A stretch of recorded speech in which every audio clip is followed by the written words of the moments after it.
కోల్మాకాయని వేపుకోవాలి. ఈ 2 5 star chocolate వేసి స్వీట్ వెళ్ళే చేసుకోవచ్చు. పిల్లలకి స్నాక్స్ వెళ్ళే పెట్టచ్చు.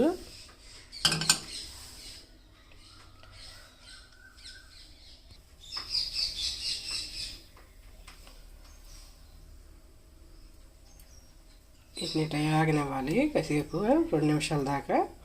వేగినాక ప్లేట్లో పెట్టుకోవాలి తీసి.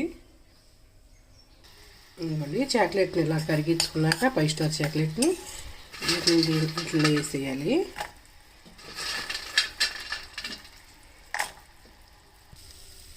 అదిగోండి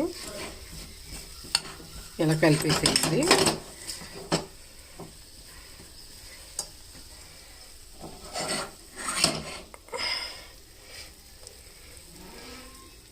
పిల్లలకి స్నాక్స్ వెళ్ళి బాక్స్లో కూడా పెట్టి పంపించవచ్చు.